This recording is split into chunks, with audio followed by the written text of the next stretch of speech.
നന്ദിയാലെന്നുള്ളം പൊങ്ങുന്നേ. വല്ലഭാനിൻ സ്നേഹമോർക്കുമ്പോൾ വർണ്ണിച്ചിടാൻ സാധ്യമല്ലത് N ജീവിതത്തിൽ ചെയ്ത ക്രിയകൾ.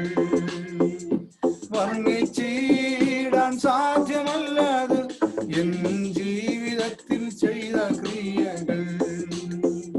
കൊടുമ്പാവിയായിരുന്നെ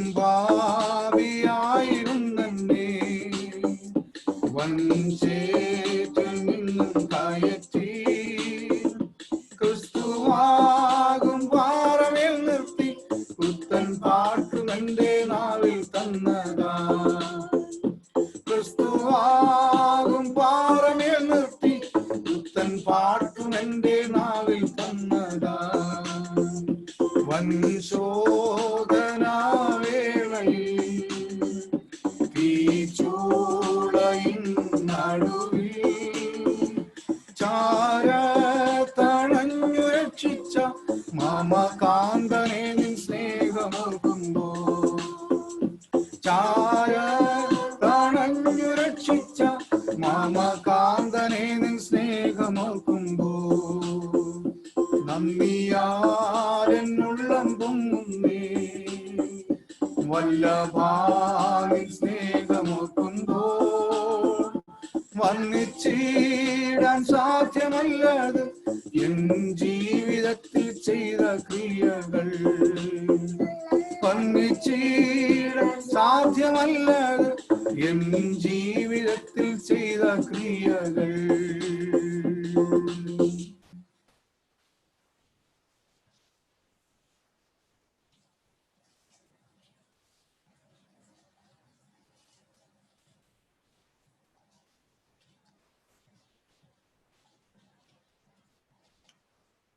അടുത്ത ഒരു പാട്ട് പരമപിതാവിന് സ്തുതി പാടാന്നുള്ള പാട്ട്.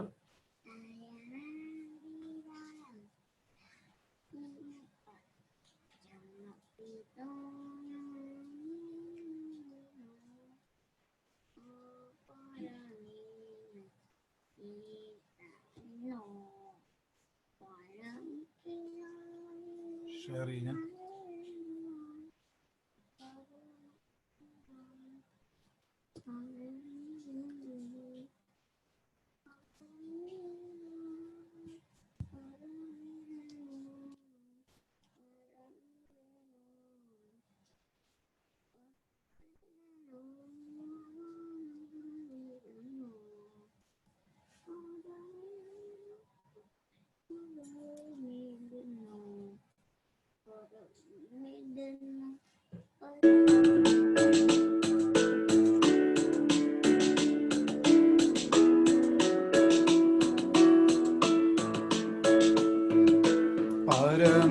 പരമപിതാവിനു സ്തുതി പാടാം. അവനല്ലോ ജീവനെ നൽകിയവൻ. പരമപിതാവിനു സ്തുതി പാടാം. അവനല്ലോ ജീവനെ നൽകിയവൻ. പാപങ്ങളാകവെ ക്ഷമിച്ചിടുന്നു. രോഗങ്ങളഖിലവും നീക്കിടുന്നു. പരമപിതാവിനു സ്തുതി പാടാം. അവനല്ലോ ജീവനെ നൽകിയവൻ. ഇടയനെ പോൽ നമ്മെ തേടി വന്നു. പാപക്കുഴിയിൽ നിന്നേറ്റിയവൻ. ഇടയനെ പോൽ നമ്മെ തേടി വന്നു. പാപക്കുഴിയിൽ നിന്നേറ്റിയവൻ. സ്വന്തമാക്കി നമ്മെ തീർത്തിടുവാൻ സ്വന്ത രക്തം നമുക്കേകിയതാ. പരമപിതാവിനു സ്തുതി പാടാം. അവനല്ലോ ജീവനെ നൽകിടുന്നു. അമ്മയെ പോൽ നമ്മെ ഓമനിച്ചു. അപകടവേളയിൽ പായിച്ചവൻ. അമ്മയെ പോൽ നമ്മെ ഓമനിച്ചു. അപകട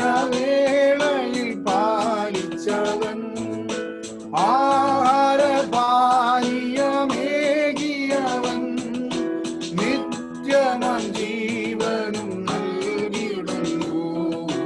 പരമപിതാവിനു സ്തുതി പാടാം. അവനല്ലോ ജീവനെ നൽകിയവൻ, കൂടുകളെ കൂടെ കൂടിളക്കി പറക്കുവാനായി നമ്മെ ശീലിപ്പിച്ചു. കൂടുകളെ കൂടെ കൂടിളക്കി പറക്കുവാനായി നമ്മെ ശീലിപ്പിച്ചു. ചിറകുകളതിന്മേൽ വഹിച്ചു നമ്മെ, നീലം പരിചായി നാം നശിച്ചിടാതെ.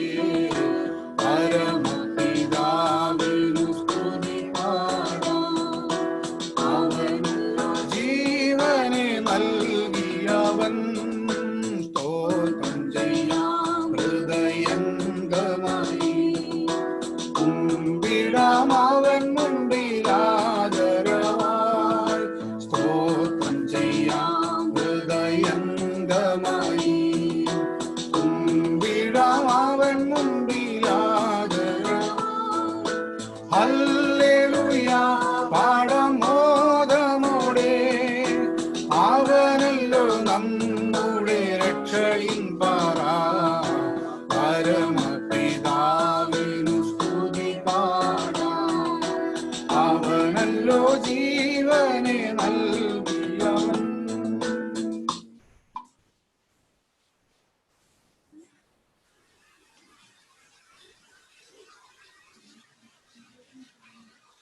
സങ്കീർത്തനം വായിക്കാം.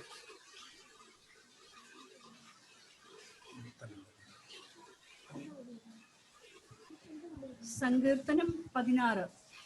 സങ്കീർത്തനം 16.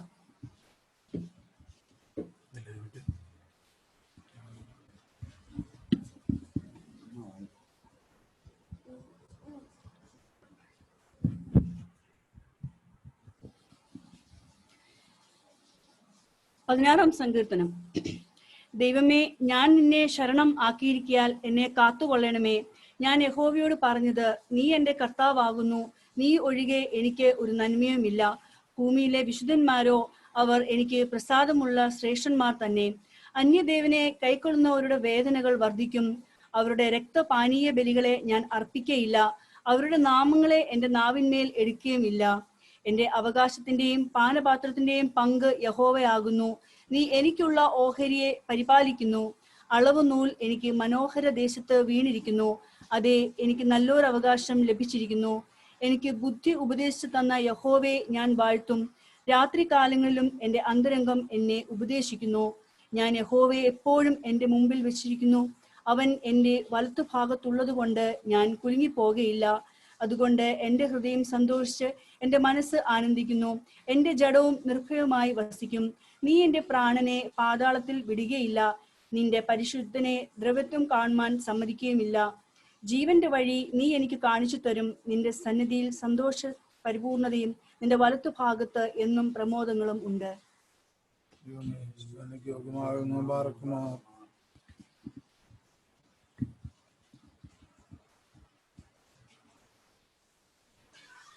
പിതാവിനും പുത്രനും പരിശുദ്ധ റൂഹായിക്കും സ്തുതി.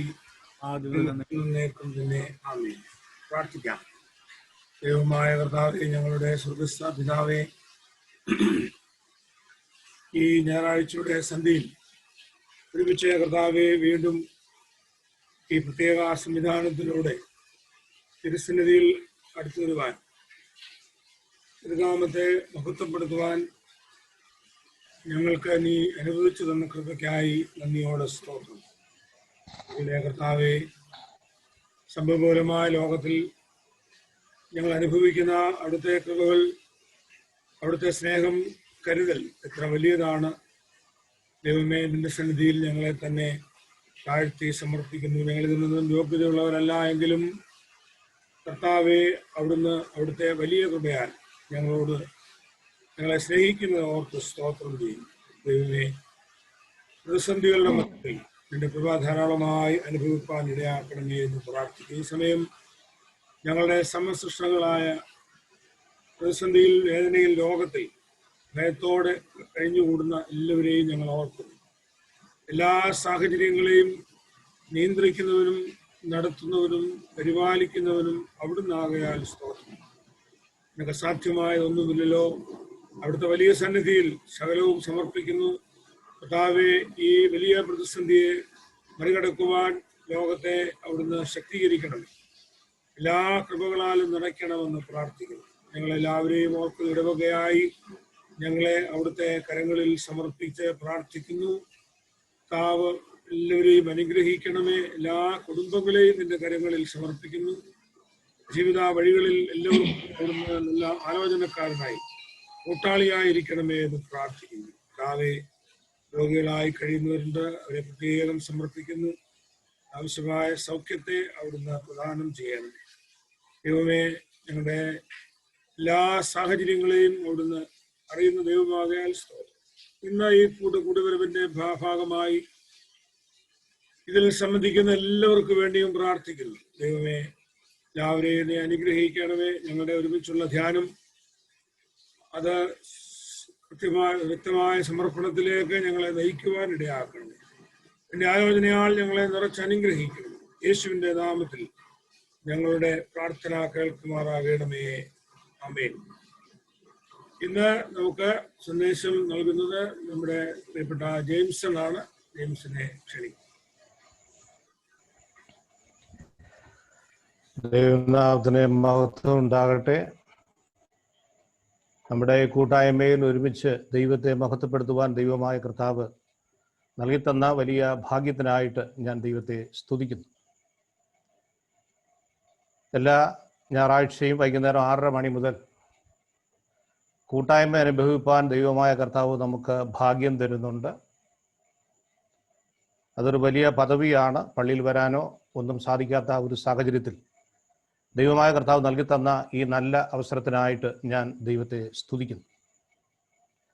പ്രിയപ്പെട്ട അച്ഛന്മാർ രണ്ടുപേരോടും, ജെയിംസ് വീരമല അച്ഛനോടും ജിനു അച്ഛനോടും അതുപോലെ ഇതിൻ്റെ പിന്നിൽ പ്രവർത്തിക്കുന്ന എല്ലാ പ്രിയപ്പെട്ടവരോടുമുള്ളതായ നന്ദിയും സ്നേഹവും ഞാൻ അറിയിക്കുന്നു. എന്നെ ഇന്ന് പ്രത്യേകമായിട്ട് ദൈവവചന ശുശ്രൂഷയ്ക്കായിട്ട് ക്ഷണിച്ചതിലുള്ളതായ നന്ദിയും സ്നേഹവും ഞാൻ അറിയിക്കുകയാണ്.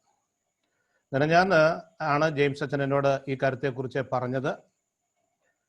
അപ്പോൾ ഞങ്ങൾ 2 കുടുംബങ്ങൾ എല്ലാ ദിവസവും ഒരുമിച്ചിരുന്ന് രാത്രി 9 മണി മുതൽ 10 മണി 10:30 മണി വരെ വേദപുസ്തകം പഠിക്കുകയും പ്രാർത്ഥിക്കുകയും ചെയ്യും. ഇപ്പോൾ എല്ലാ ദിവസവും അത് നടക്കുന്നുണ്ട്. വേദപുസ്തകത്തിലെ ഒരു അധ്യായം ഞങ്ങൾ പഠിച്ചു കഴിഞ്ഞു. ഇപ്പോൾ മത്തായിയുടെ സുവിശേഷമാണ് പഠിച്ചുകൊണ്ടിരിക്കുന്നത്. അച്ഛനത് പറയുന്ന സമയത്ത് ഞങ്ങൾ പഠിച്ചുകൊണ്ടിരുന്നത് 24-ാം അധ്യായമാണ്. അപ്പം ഞാൻ കർത്താവിനോട് ചോദിച്ചു, കർത്താവെ, എന്താ ഇന്നിവിടെ പ്രസംഗിക്കേണ്ടത്? കർത്താവ് പറഞ്ഞു, നിന്നെ പഠിപ്പിക്കുന്ന കാര്യങ്ങൾ പറയുക എന്ന് മാത്രമാണ് പറഞ്ഞത്. അപ്പോൾ അന്ന് വായിച്ചതായ ഭാഗങ്ങൾ, അല്ലെങ്കിൽ ഇന്നലെയും ഞാൻ നോക്കിയായിട്ട് വേദപുസ്തകം പഠിക്കുന്ന സമയത്ത് ദൈവത്തിൻ്റെ പരിശുദ്ധാത്മാവ് നൽകി തന്ന ചില ചിന്തകൾ ഇന്ന് വൈകുന്നേരം ഒരുമിച്ച് പങ്കുവെച്ച് എൻ്റെ വാക്കുകളെ അവസാനിപ്പിക്കാൻ ആഗ്രഹിക്കുകയാണ്. അതിനാധാരമായിട്ട് ഞാൻ തിരഞ്ഞെടുത്തിരിക്കുന്ന വേദഭാഗം വിശുദ്ധ മത്തായിയുടെ സുവിശേഷം 24-ാം അധ്യായം, അതിൻ്റെ ആദ്യത്തെ 3-ാമത്തെ വാക്യം പ്രാരംഭമായിട്ട് വായിക്കാൻ ഞാൻ ആഗ്രഹിക്കുന്നു. മത്തായിയുടെ സുവിശേഷം 24-ാം അധ്യായം 3-ാം വാക്യം. അവൻ ഒലിവ് മലയിൽ ഇരിക്കുമ്പോൾ ശിഷ്യന്മാർ തനിച്ച് അവൻ്റെ അടുക്കൽ വന്നു. അത് എപ്പോൾ സംഭവിക്കും എന്നും നിന്റെ വരവിനും ലോകാവസാനത്തിനും അടയാളം എന്തെന്നും പറഞ്ഞു തരണമേ എന്ന് അപേക്ഷിച്ചു. അതിനു മുമ്പ് കർത്താവ് ദേവാലയം തകർന്നു പോകുന്ന കാര്യങ്ങളെ കുറിച്ചൊക്കെ അവിടെ പറയുന്നുണ്ട്. 1-2 വാക്യങ്ങളിൽ ആ കാര്യങ്ങളാണ് പറയുന്നത്. അതിനുശേഷം ഒലിവുമലയിലായിരിക്കുന്ന സമയത്ത് ശിഷ്യന്മാർ വന്ന് കർത്താവിനോട് ചോദിക്കുന്ന ഒരു ചോദ്യമാണ്. അതിൻ്റെ ഉത്തരമാണ് 24-ാം അധ്യായം 3 മുതൽ 44 വരെയുള്ള വാക്യങ്ങളിൽ നമുക്ക് കാണാനായിട്ട് സാധിക്കുന്നത്. മത്തായി 24-ന്റെ 3 മുതൽ 14 വരെയുള്ള വാക്യങ്ങളിൽ അന്ത്യകാല ലക്ഷണങ്ങളെ കുറിച്ച് കർത്താവ് പറയുന്നുണ്ട്. 15 മുതൽ 28 വരെയുള്ളതായ വാക്യങ്ങളിൽ മഹാപീഡന കാലത്തെ കുറിച്ച് പറയുന്നുണ്ട്. 29 മുതൽ 31 വരെയുള്ളതായ വാക്യങ്ങളിൽ മനുഷ്യപുത്രന്റെ ആഗമനത്തെ കുറിച്ച്, അല്ലെങ്കിൽ കർത്താവിന്റെ 2-ാം വരവിനെ കുറിച്ച് പറയുന്നുണ്ട്. മത്തായിയുടെ സുവിശേഷം അതുപോലെ 32 മുതൽ 44 വരെയുള്ള വാക്യങ്ങളിൽ അത്തിയുടെ ഉപമയാണ് അവിടെ പറയുന്നത്. ഈ അധ്യായം മുഴുവൻ കർത്താവ് തന്റെ ശിഷ്യന്മാരോട് പറയുന്നതായ ഭാഗങ്ങളാണ്. എന്നാൽ അതിന്റെ പ്രാരംഭമായിട്ട് ഒരു വാക്യം കൂടെ വായിക്കാൻ ഞാൻ ആഗ്രഹിക്കുന്നു. 24 അധ്യായത്തിന്റെ 7-ാമത്തെ വാക്യം, ജാതി ജാതിയോടും രാജ്യം രാജ്യത്തോടും എതിർക്കും, ക്ഷാമവും ഭൂകമ്പവും അവിടെ ഉണ്ടാകും. കണ്ണുകളെ അടയ്ക്കാം, പ്രാർത്ഥിക്കാം. സ്നേഹവനായ ഞങ്ങളുടെ ദൈവമേ, സ്വർഗീയ പിതാവേ, ഈ മനോഹരമായ സന്ധ്യാസമയത്തിനായി ഞങ്ങളങ്ങേ വാഴ്ത്തുന്നു, മഹത്വപ്പെടുത്തുന്നു. ഇടവകയുടെ പല ഭാഗങ്ങളിലായിരിക്കുന്ന പല ഭവനങ്ങളിൽ ഇരുന്നു കൊണ്ട് സൂം പ്ലാറ്റ്ഫോമിലൂടെ ഞങ്ങൾക്ക് ഒരുമിച്ച് കൂടി വരുവാൻ സ്വർഗത്തിലെ ദൈവം നൽകി തന്ന വലിയ ഭാഗ്യത്തിനായിട്ട് നന്ദിയോടെ സ്തോത്രം. കർത്താവേ, ഞങ്ങളുടെ കൂട്ടായ്മയെ അനുഗ്രഹിക്കണമേ. ഞങ്ങളുടെ നെറ്റ്വർക്കിനെ കർത്താവ് സഹായിക്കണമേ. ഏകാഗ്രതയോടെ ദൈവവചനം പഠിക്കുന്നതിന് ആവശ്യമായിട്ടുള്ള എല്ലാ കൃപകളും കർത്താവ് തന്ന് സഹായിക്കണമേ എന്ന് ഞങ്ങൾ പ്രാർത്ഥിക്കുന്നു. ദൈവവചന പ്രകാരം ജീവിക്കുന്നതിന് ആവശ്യമായിട്ടുള്ള എല്ലാ കൃപകളും കർത്താവ് തന്ന് ഞങ്ങളെ സഹായിക്കുകയും വഴി നടത്തുകയും ചെയ്യണമേ. പ്രാർത്ഥന യേശു ക്രിസ്തുവിൻ്റെ വിലയേറിയ നാമത്തിൽ തന്നെ, ആമേൻ. ഇവിടെ ജാതി ജാതിയോടും രാജ്യം രാജ്യത്തോടും എതിർക്കും, ക്ഷാമവും ഭൂകമ്പവും അവിടെ ഉണ്ടാകും. നമ്മൾ ഉപയോഗിക്കുന്ന ബൈബിൾ സൊസൈറ്റിയുടെ ബൈബിളിൽ ആ ഭാഗമാണ് കാണുന്നത്. എന്നാൽ എൻ്റെ കയ്യിലിരുന്ന ഒരു Bible, king James version English Bible, ഞാൻ നോക്കിയ സമയത്ത് അതിനകത്ത് ഒരു സാധനം കൂടെ ആഡ് ചെയ്തിട്ടുണ്ട്.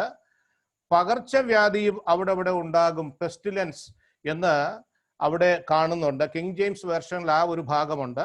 എന്നാൽ മലയാളം പരിഭാഷയിൽ അത് കാണുന്നില്ല.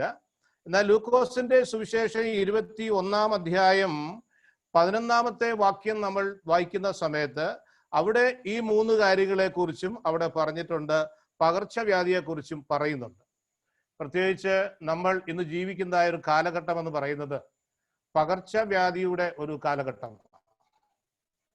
നേരത്തെ പകർച്ചവ്യാധികൾ ലോകത്തിൽ ഇഷ്ടം പോലെ ഉണ്ടായിട്ടുണ്ട്. ലക്ഷക്കണക്കിന് ആളുകൾ ലോകത്തിൽ നിന്ന് പകർച്ചവ്യാധി മൂലം മാറ്റപ്പെട്ടിട്ടുണ്ട്. എന്നാൽ ലോകവ്യാപകമായിട്ട് ഇത്രത്തോളം അല്ലെങ്കിൽ ലോകം മുഴുവനായിട്ട് സ്പ്രെഡ് ചെയ്തു പോയതായ ഒരു മഹാമാരി എന്ന് പറയുന്നത് ഇത് ആദ്യമായിട്ടാണ് നമുക്ക് കാണാനായിട്ട് സാധിക്കുന്നത്. ഇവിടെ ഒത്തിരി വിശദീകരണത്തിലേക്ക് ഞാൻ പോകാനായിട്ട് ആഗ്രഹിക്കുന്നില്ല. കോവിഡിനെ കുറിച്ചും മറ്റു കാര്യങ്ങളൊക്കെ നമുക്ക് നല്ലതുപോലെ അറിയാവുന്നത് കൊണ്ട്, ഇതിൻ്റെ ഹിസ്റ്ററി മറ്റു കാര്യങ്ങളൊക്കെ അറിയാവുന്നത് കൊണ്ട് ആ ഭാഗത്തോട്ടൊന്നും ഞാൻ കടക്കാനായിട്ട് ആഗ്രഹിക്കുന്നില്ല. ഇവിടെ അന്ത്യകാല ലക്ഷണങ്ങൾ അതിനെക്കുറിച്ച് പറഞ്ഞിരിക്കുമ്പോൾ ഒരു കാര്യം അവിടെ പറയുന്നുണ്ട്. ക്ഷാമവും ഭൂകമ്പവും യുദ്ധവും പകർച്ചവ്യാധിയും ഒക്കെ ഉണ്ടാകും എന്നാണ് കർത്താവ് പറഞ്ഞത്. പല വേദപണ്ഡിതന്മാരും പല ദൈവമക്കളും അവകാശപ്പെടുന്നത് ഇങ്ങനെയുള്ളതായ സംഭവങ്ങൾ ഉണ്ടാകുമ്പോൾ അത് കർത്താവിൻ്റെ 2ാം വരവിനെ ഓർപ്പിക്കുന്നതായ ഒരു കാര്യമായിട്ട് നമുക്കവിടെ കാണാനായിട്ട് പറ്റുന്നുണ്ട്. അതിൻ്റെ 11-ാമത്തെ വാക്യം വായിക്കുമ്പോൾ കർത്താവ് പറയുന്നു, 5-ാമത്തെ വാക്യത്തിൽ പറയുന്നത്, ഞാൻ ക്രിസ്തുവാകുന്നു എന്ന് പറഞ്ഞ് അനേകർ എൻ്റെ നാമത്തിൽ വന്ന് പലരെയും വഴിതെറ്റിക്കും. പല ആളുകളും ക്രിസ്തു എന്ന പേരിൽ നേരത്തെ വന്നിട്ടുണ്ട്. ആ സംഭവങ്ങളെല്ലാം വിശദീകരിക്കാൻ ഞാൻ ആഗ്രഹിക്കുന്നില്ല. എന്നാൽ 11-ാമത്തെ വാക്യം വായിക്കുമ്പോൾ അനേകം കള്ളപ്രവാചകന്മാർ എഴുന്നേൽക്കും, അവർ അനേകരെ വഴിതെറ്റിക്കും എന്ന് പറയുന്നുണ്ട്.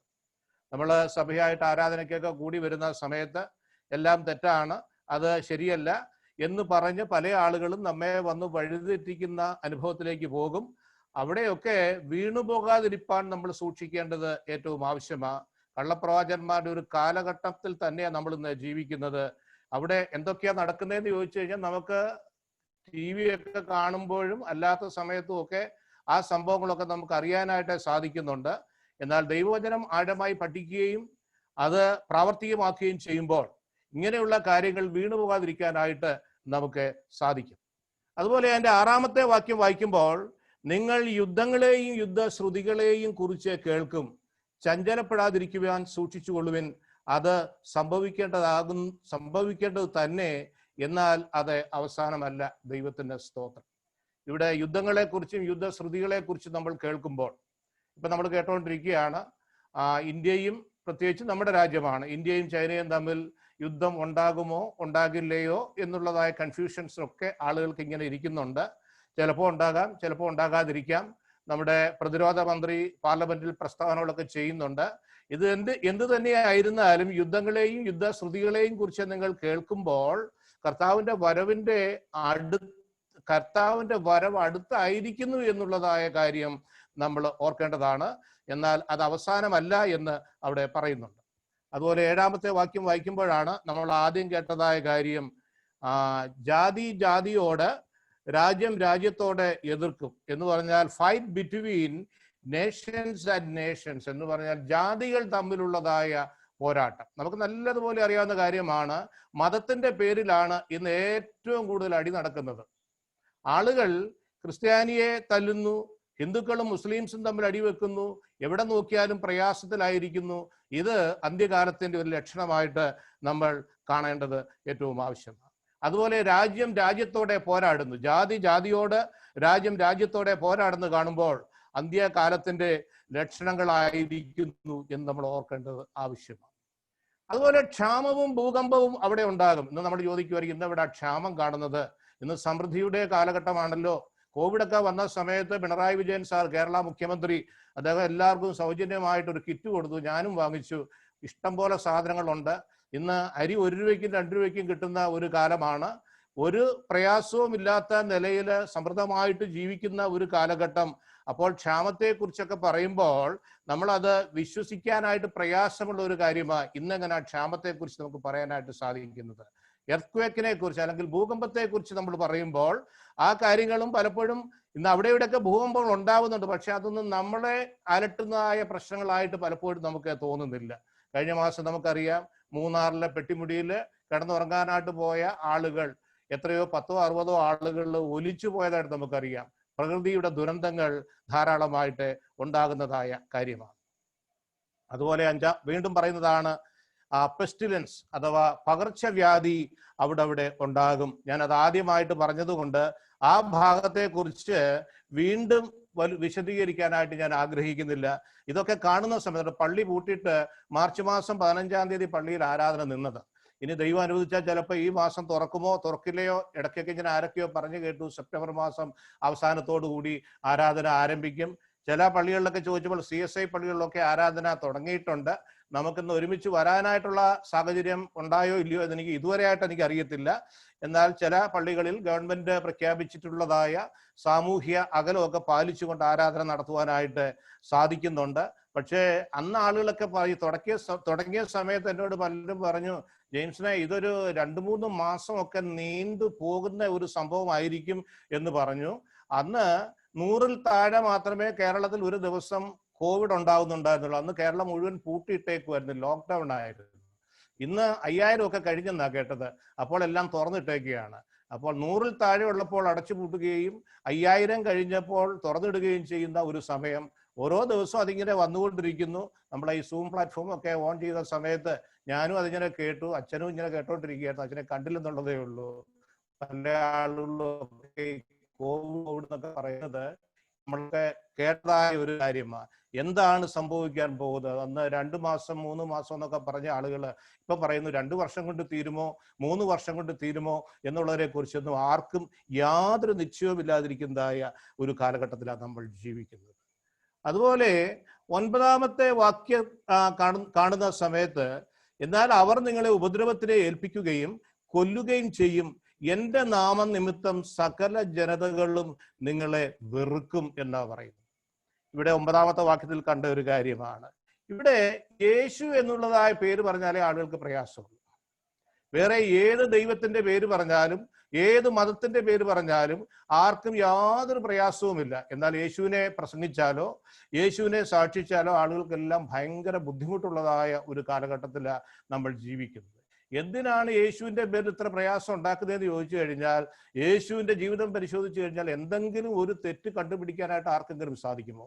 എൻ്റെ ഒരു സ്നേഹിതൻ കഴിഞ്ഞ ദിവസം ഞങ്ങളിങ്ങനെ ഫോണിൽ സംസാരിച്ച സമയത്ത് എന്നോട് പറഞ്ഞ ഒരു കാര്യമാണ്, അങ്കിളെ യേശുക്രിസ്തുവിന്റെ ജീവിതം പഠിക്കുന്ന സമയത്ത് 33 വർഷം അല്ലെ 33.5 വർഷക്കാലം ഈ ലോകത്തിൽ ജീവിച്ചിരുന്ന സമയത്ത്, ഒരു മനുഷ്യനെ പോലെ ജീവിച്ചിരുന്ന സമയത്ത് യാതൊരു തെറ്റും ചെയ്യാത്തതായ, ഒരു തെറ്റും കണ്ടുപിടിക്കാൻ പറ്റാത്തതായ വ്യക്തിയാണ് യേശു ക്രിസ്തു. അതുകൊണ്ടാണ് മനുഷ്യന്റെ പാപത്തിന് വേണ്ടി കർത്താവിന് മരിക്കാനായിട്ട് സാധിക്കുന്നത്. ഒരു തെറ്റ് പോലും, ഇന്ന ഒരു മിസ്റ്റേക്ക് യേശുവിന്റെ ജീവിതത്തിൽ കണ്ടുപിടിക്കാനായിട്ട് നമുക്ക് ആർക്കും സാധിക്കത്തില്ല. ലോകത്തിൽ ഒരു മനുഷ്യനും അത് കണ്ടുപിടിക്കാനായിട്ട് സാധിക്കത്തില്ല. ഞാൻ ക്യാമ്പസ് ക്രൂസിൽ പ്രവർത്തിക്കുകയാണ്, നിങ്ങൾക്കറിയാമല്ലോ.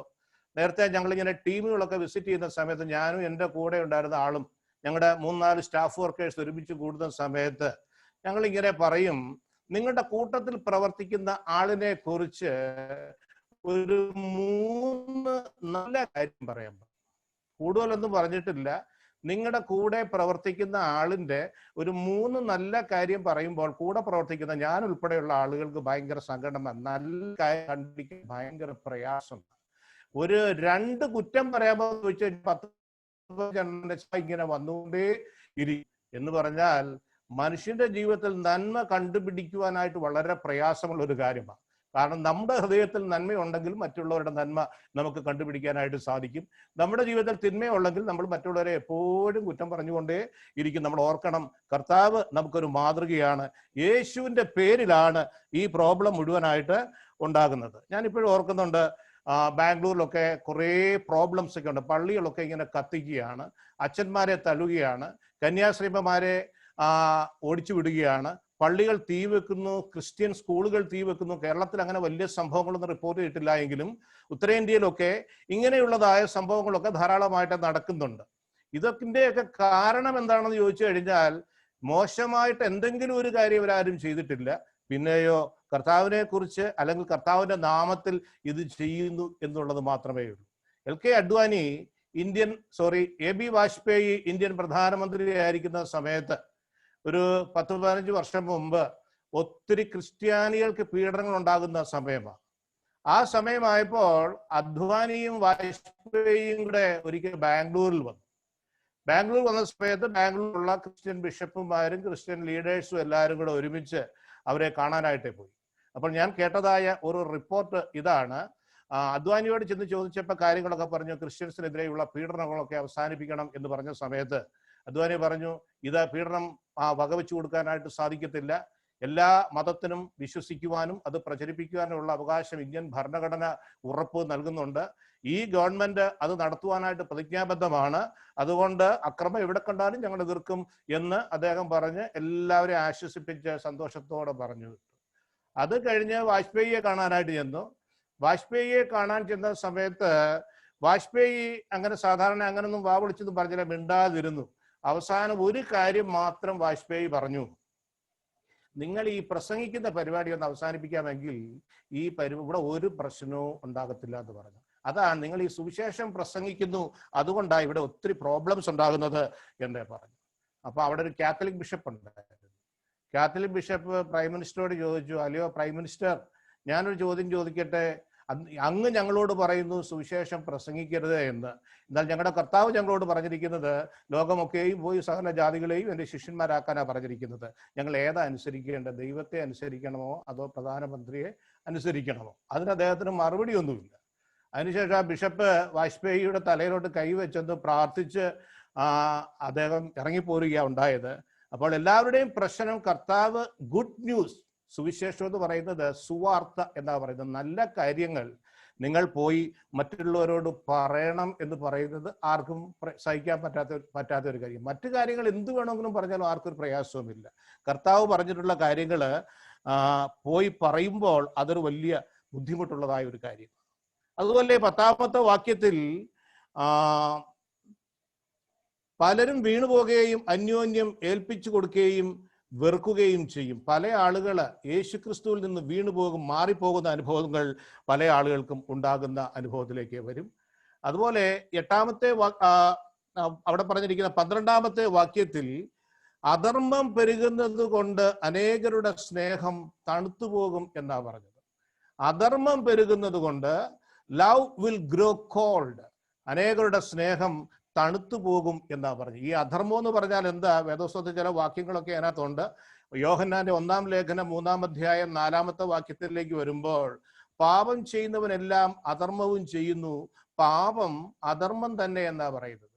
നമ്മുടെയൊക്കെ ജീവിതത്തിൽ അറിഞ്ഞോ അറിയാതെയോ നമ്മൾ പാപം ചെയ്യുന്നുണ്ടെങ്കിൽ നമ്മൾ ഓർക്കേണ്ട ഒരു കാര്യം എന്ന് പറയുന്നത്, നമ്മൾ അധർമ്മം ചെയ്യുന്നു. പാപത്തിന്റെ ദാസനായിട്ട് ജീവിക്കുവാനായിട്ടല്ല, ദൈവ പൈതലായിട്ട് ജീവിക്കുവാനാണ് കർത്താവ് നമ്മളോട് പറയുന്നത്. യോഹന്നാൻ വീണ്ടും നമ്മളെ ഓർപ്പിക്കുന്ന കാര്യം എന്ന് പറയുന്നത്, പാപം എന്ന് പറയുന്നത് അധർമ്മം ആകുന്നു എന്ന് പറയുക. ഇന്ന് നമ്മുടെ ക്രൈസ്തവ സഭയെക്കുറിച്ച് ചിന്തിക്കുന്ന സമയത്ത് നമ്മൾ ഏതാണ്ട് വെളിപ്പാട് പുസ്തകത്തിൽ ലവോദിക്യ സഭയെക്കുറിച്ച് പറയുന്ന ഒരു വാക്യമുണ്ട്. അത് 3-ാം അധ്യായം 15-16 വാക്യങ്ങളാണെന്നാണ് എനിക്ക് തോന്നുന്നത്. അവിടെ എ ലുക്വാം ചർച്ച് എന്ന് പറഞ്ഞാൽ ശീതവാനുമല്ല ഉഷ്ണവാനുമല്ല, അല്ലെങ്കിൽ ശീതോഷ്ണവാനാകുന്ന ഒരു അവസ്ഥയിലേക്ക് പോയിക്കൊണ്ടിരിക്കുക. എന്ന് പറഞ്ഞാൽ ആത്മീയത നമുക്കുണ്ട്, എന്നാൽ ലൗകികത നമ്മൾ വിട്ടിട്ടുമില്ല. രണ്ടും ഒരുപോലെ കൊണ്ടുപോകാനായിട്ട് ശ്രമിക്കുന്ന ആളുകളാണ് ഇന്നത്തെ ക്രിസ്തീയ സഭയിൽ. എല്ലാ ലോകമെമ്പാടും നോക്കിയാൽ ആളുകളുടെ മാനദണ്ഡം എന്ന് പറയുന്നത് ആത്മീയതയ്ക്ക് യാതൊരു കുറവുമില്ല, എന്നാൽ ലൗകികതയ്ക്കും യാതൊരു കുറവും നമുക്ക് കാണാനായിട്ട് സാധിക്കുന്നില്ല. ഞാനിങ്ങനെ 1-2 സംഭവങ്ങളെ കേട്ടിട്ടുണ്ട്. ഒരു ദിവസം ഒരു ക്രിസ്തീയ സഭയിൽ, മർത്തോമാ സഭയല്ല, ഒരു മാമോദീസായിക്ക് എന്നെ വിളിച്ചു. മാമോദീസായിക്ക് ഞാൻ ആ പള്ളിയിൽ ചെന്നു, കൊച്ചിനെ ജ്ഞാനസ്നാനമൊക്കെ ചെയ്യിച്ചു. മാമോദീസ കഴിഞ്ഞു. എന്നോട് ആ കൊച്ചിന്റെ അപ്പം പറഞ്ഞു, ജെയിംസ് ഏട്ടാ വീട്ടിൽ വന്ന് ഭക്ഷണം കഴിച്ചിട്ടേ പോകാവൂ എന്ന് പറഞ്ഞു. ഞാൻ അവിടെ ചെന്ന സമയത്ത് അവരിങ്ങനെ സോഡാ കുപ്പി പൊട്ടിക്കുകയാണ്. ഞാൻ ചോദിച്ചത് എന്താ സാർ എന്ന് ചോദിച്ചപ്പോഴാണ് പറഞ്ഞത്, ഇല്ല, കൊച്ചിനെ ക്രിസ്ത്യാനിയാക്കിയതിന്റെ സന്തോഷത്തിൽ ഞങ്ങൾ എന്ത് ചെയ്യുകയാണ്, എല്ലാവരും കൂടെ സന്തോഷിക്കാനായിട്ട് പോകുക. ഈ നമ്മുടെ ഫോറിൻ സാധനമൊന്നുമല്ല, ഇന്ന് വരെ ഞാൻ കുടിച്ചിട്ടില്ല, അതുകൊണ്ട് എനിക്ക് അതിന്റെ ടേസ്റ്റ് ഒന്നും അറിയാനായിട്ട് പറ്റത്തില്ല. പക്ഷെ അവൻ പറഞ്ഞു, നല്ല പട്ട ചാരായമാണ് വാങ്ങിക്കുന്നത്, അതിനകത്ത് സോഡാ കുപ്പി കൊണ്ട് ഇങ്ങനെ ഒഴിക്കുക. കാരണം കൊച്ചിനെ ക്രിസ്ത്യാനി ആക്കിയതിന്റെ സന്തോഷം, മാമോദീസ മുക്കിയതിന്റെ സന്തോഷമാണ് അവിടെ കൊണ്ടാകുന്നത്. പിന്നെ വേറൊരു സംഭവം ഞാനിങ്ങനെ കേട്ടിട്ടുണ്ട്. അതിങ്ങനെയാണ്, അത് ഏത് സഭയാണെന്ന് എനിക്കറിയത്തില്ല. ഒരു സഭയിൽ അച്ഛനെ വീട് കൂതാശയ്ക്കായിട്ട് വിളിച്ചു. വീട് കൂതാശയ്ക്കായിട്ട് അച്ഛൻ വന്ന് എല്ലാവരും നമ്മുടെ ആ കഥകളൊക്കെ ഇങ്ങനെ കുരിശു വരയ്ക്കുന്ന സംഭവം അറിയാം, നിങ്ങൾക്കൊക്കെ അറിയാവുന്നതുകൊണ്ട് ഞാൻ അതിനെക്കുറിച്ച് വിശദീകരിക്കേണ്ട കാര്യമില്ല. അച്ഛൻ ഓരോ മുറിയിലും കയറി അത് ചെയ്യുന്ന സമയത്ത് ഒരു മുറി പൂട്ടിയിട്ടേക്ക്. അപ്പൊ അച്ഛൻ പറഞ്ഞു, ഈ മുറി തുറക്കാൻ അകത്തൂടെ കയറി ഒന്ന് പ്രാർത്ഥിക്കട്ടെ എന്ന് പറഞ്ഞപ്പോൾ ധൂപക്കുറ്റിയൊക്കെ ആയിട്ട് അച്ഛൻ പോകുന്ന സമയത്ത് ആ വീട്ടുടമസ്ഥൻ പറയുക, അച്ഛാ ആ മുറി വിട്ടേക്കാനായിട്ട് പറഞ്ഞു. ബാക്കി എല്ലാ മുറിയും അച്ഛൻ വെഞ്ചരിച്ചോളൂ, കുഴപ്പമില്ല, ആ മുറി മാത്രം അച്ഛൻ കൂതാശ ചെയ്യണ്ട. അച്ഛൻ പറഞ്ഞു, പറ്റത്തില്ല, ഈ വീട് മൊത്തം ഞാൻ കൂതാശ എന്ന് പറഞ്ഞു. അച്ഛന് ആ വീട്, ആ ഡോറ് തുറന്ന് അകത്ത് കയറിയ സമയത്ത് ഈ കൂതാശയൊക്കെ കഴിഞ്ഞതിന് ശേഷം ആഘോഷിക്കാനായിട്ടുള്ള മദ്യക്കുപ്പികൾ അടുക്കി വെച്ചിരിക്കുന്ന മുറിയായിരുന്നു അത്. ഒരച്ഛൻ തന്നെ പറഞ്ഞ കാര്യമാണ്. അത് മർത്തോമാലി അച്ഛനെ എന്നോട് പറഞ്ഞത്. അങ്ങനെ ആത്മീയതയും ലൗകികതയും ഒരുമിച്ച് കൊണ്ടുപോവുകയാണ്. അനേകരുടെ സ്നേഹം തണുത്തു പോകുന്നു, ആ ഒരു അനുഭവത്തിലേക്ക് വന്നുകൊണ്ടേയിരിക്കുന്നു. അതുപോലെ ലൂക്കോസിന്റെ സുവിശേഷത്തിലേക്ക് നമ്മൾ വരുന്ന സമയത്ത് ഇങ്ങനെയുള്ള കാര്യങ്ങളൊക്കെ പറയുന്നുണ്ട്. ഞാൻ മുമ്പേ അതിന്റെ ആദ്യം വായിച്ചത് ഒരു ഭാഗമാണ്. വലിയ ഭൂകമ്പവും ക്ഷാമവും മഹാവ്യാധികളും വിവിധ സ്ഥലങ്ങളിൽ ഉണ്ടാകും, ഭയങ്കര കാഴ്ചകളും ആകാശത്തിൽ വലിയ അടയാളങ്ങളും ഉണ്ടാകും എന്ന് അവിടെ പറഞ്ഞിട്ടുണ്ട്. എന്ന് പറഞ്ഞാൽ the frequency of the sign from heaven, ലോകത്തിൽ അല്ലെങ്കിൽ ആകാശത്തിൽ ഉണ്ടാകുന്ന അടയാളങ്ങളുടെ frequency, the signs of heaven, frequency and intensity എന്ന് പറഞ്ഞാൽ അതിങ്ങനെ തുടർമാനമായിട്ടേ ഉണ്ടാകും, അതിന്റെ തീവ്രത വളരെ വലുതുമായിരിക്കും എന്ന് അവിടെ പറയുന്നുണ്ട്. There will be sign in sun and moon and stars. അതായത് സൂര്യനിലും ചന്ദ്രനിലും നക്ഷത്രങ്ങളിലും അവിടെ ഭയങ്കരമായ അടയാളങ്ങൾ ഉണ്ടാകുമെന്ന് ലൂക്കോസിന്റെ സുവിശേഷം 21-ാം അധ്യായത്തിൽ പറയുന്നുണ്ട്. അതുപോലെ തന്നെ അതിന്റെ 25-ാമത്തെ വാക്യങ്ങൾ നമ്മൾ വായിക്കുന്ന സമയത്ത് the perplexity at the roaring of the sea and the waves, സമുദ്രത്തിലെ കടലിന്റെ ഇളക്കവും സമയത്തിന്റെ ചുരുക്കം കൊണ്ടാണ് ഞാൻ ആ ഭാഗങ്ങൾ എടുത്തു വായിക്കാൻ ശ്രമിക്കാത്തത്. തിരമാലകളുടെയൊക്കെ ഇത് കാണുന്ന സമയത്ത് ആളുകൾ, ലോകത്തിലുള്ള ആളുകൾ പരിഭ്രാന്തരായിട്ട് തീരുന്ന അനുഭവത്തിലേക്ക് വന്നിരിക്കുകയാണ്. ഇവിടെ ഡിസ്മേ among Nations, men fainting from fear and the expectation of the things which are coming upon the world. ഈ ലോകത്തിന് എന്താണ് സംഭവിക്കാൻ പോകുന്നുള്ളതിനെ കുറിച്ച് ആളുകളുടെ ഇടയിൽ വലിയ പരിഭ്രമം ഉണ്ടാവുകയാണ്. ഇന്ന് നമ്മൾ പാട്ടൊക്കെ പാടി നമുക്ക് എല്ലാവർക്കും അറിയാതെ വേറൊരു പാട്ടുണ്ട്, വിശുദ്ധിയെ തികച്ചു നാം ഒരുങ്ങി നിൽക്കുക എന്നുള്ളത് ഒരു പാട്ടുണ്ട്. അതിന്റെ ഒരു സ്റ്റാൻസ ഈ ഭാഗം പഠിച്ച സമയത്ത് എൻ്റെ മനസ്സിലോട്ട് ഇങ്ങനെ കടന്നു വന്നു. പാടാനായിട്ട് ഇപ്പം ഞാൻ സമയം എടുക്കുന്നില്ല, ജിനു അച്ഛൻ ഉള്ളത് കൊണ്ട് അച്ഛൻ എപ്പോഴെങ്കിലും അത് പാടട്ടെ എന്ന് ഞാൻ പ്രതീക്ഷിക്കുകയാണ്. ആകാശത്തിന് ശക്തി ഇളകുന്നതാൽ ഭൂവിൽ എന്തു ഭവിക്കും എന്നോർത്തുകൊണ്ട് ജനം പേടിച്ച് നിർജീവരായിടുന്നു, ഒരുങ്ങിയിടാം എന്നാ പറഞ്ഞിരിക്കുന്നത്. അത് നമ്മുടെ നോർത്ത് നോക്കിയാൽ നല്ലത്. ഞാൻ എന്നെ കൊണ്ട് പറ്റുന്ന രീതിയിൽ 3 വരി മാത്രം ഞാനൊന്ന് പാടി നോക്കാം.